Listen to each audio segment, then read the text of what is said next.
হাইকোর্টের ভৎসনার পরে সক্রিয় পুলিশ। অস্বাভাবিক মৃত্যুর মামলা তড়িঘড়ি যুক্ত হলো খুনের ধারা, গ্রেফতার করা হলো সব অভিযুক্তকেই। রিপোর্ট দিয়ে জানালো ব্যারাকপুর পুলিশ কমিশনারেট। গত বছরের জুন মাসের বাড়ি ভাড়া চাকে কেন্দ্র করে খুন হন টিটাগড়ের বাসিন্দা গোবিন্দ যাদব। ভাড়াটে সহ অন্যদের বিরুদ্ধে ছাদ থেকে ফেলে পিটিয়ে মারার অভিযোগ ওঠে।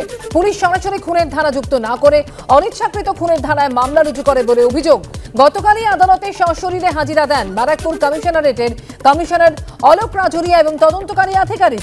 কমিশনার এবং তদন্তকারী আধিকারিকের নাম পুলিশ মেডেলের জন্য সুপারিশ করা উচিত। গতকাল বিদ্রুপের সুরে এই মন্তব্য করেছিলেন বিচারপতি। ডিজিকে ডেকে পাঠানো হবে বলেও হুঁশিয়ারি দিয়েছিলেন বিচারপতি দেবাংশু বসাক। আর তারপরই তড়িঘড়ি যুক্ত হলো খুনের ধারা, গ্রেফতার করা হলো সব অভিযুক্তকেই। হাইকোর্টের ভৎসনার পরেই সক্রিয় হলো পুলিশ। অস্বাভাবিক মৃত্যুর মামলায় তড়িঘড়ি যুক্ত করা হলো খুনের ধারা। রিপোর্ট দিয়ে এমনই জানানো হলো ব্যারাকপুর পুলিশ কমিশনারেটের তরফে। গত বছরের জুন মাসে যে ঘটনা ঘটেছিল, অর্থাৎ বাড়ি ভাড়া চাওয়াকে কেন্দ্র করে খুন হন টিটাগড়ের বাসিন্দা গোবিন্দ যাদব। ভাড়াটে সহ অন্যদের বিরুদ্ধে ছাদ থেকে ফেলে পিটিয়ে মারার অভিযোগ ওঠে। আর সেই ঘটনায় পুলিশ সরাসরি খুনের ধারা যুক্ত না করে অনিচ্ছাকৃত খুনের ধারা মামলা রুজু করে বলে অভিযোগ।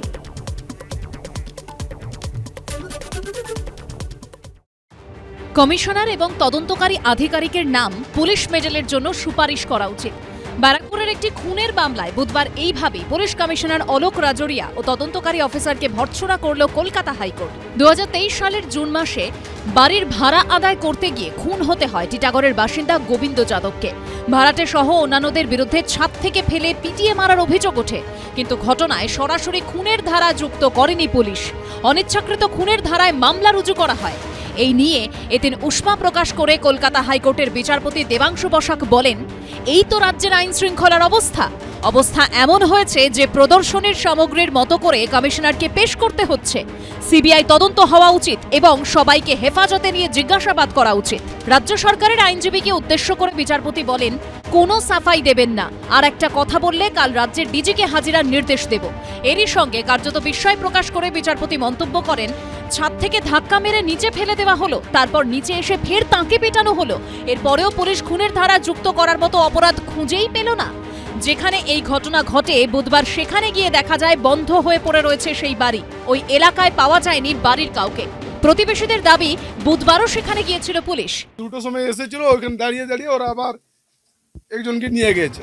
এদিন রাজ্যের তরফে আদালতে দাবি করা হয়, খুনের ধারা যুক্ত করার আবেদন নিম্ন আদালতে জানানো হচ্ছে। শুধু ব্যারাকপুর কেন, আজকে তো আইন শৃঙ্খলা ভেঙে পড়েছে, সে তো আমরা সারা পশ্চিমবঙ্গেই দেখছি।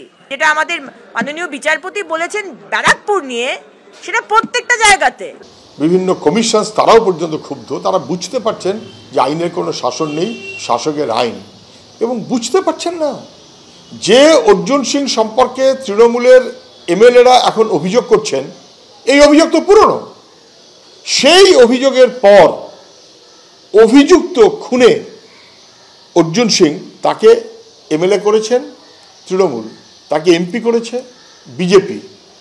এখন মঞ্জু বসু, তিনিও এমএলএ হয়েছেন। যে আইন শৃঙ্খলা এবং ক্রাইমের দিক থেকে বাংলা কিন্তু ভারতবর্ষের মধ্যে অন্যতম সেফ, অন্যতম নিরাপদ জায়গা, এবং বাংলায় পুলিশ প্রশাসন স্বচ্ছ এবং নিরপেক্ষভাবে কাজ করে। এটা বিজেপি শাসিত উত্তরপ্রদেশ নয়, যেখানে পুলিশের সামনে এনকাউন্টার করে দুষ্কৃতীদের তথ্য প্রমাণ লোপাট করার জন্য খুন করে দেওয়া হয়। এখানে মমতা বন্দ্যোপাধ্যায় স্বচ্ছ নিরপেক্ষ প্রশাসন নিরপেক্ষভাবে কাজ করে, দোষীদের চিহ্নিত করে এবং দলমত নির্বিশেষে তাদেরকে যোগ্য শাস্তি দেয়। মঙ্গলবারই ব্যারাকপুর কমিশনারেটের কমিশনার অলোক রাজরিয়া এবং তদন্তকারী আধিকারিককে সশরীরে হাজিরার নির্দেশ দেন বিচারপতি বসাক। সেই নির্দেশের পরই বুধবার হাইকোর্টে উপস্থিত হন দুই পুলিশ আধিকারিক। সৌভিক মজুমদার, সমীরণ পাল ও উজ্জ্বল মুখোপাধ্যায়ের রিপোর্ট, এবিপি আনন্দ।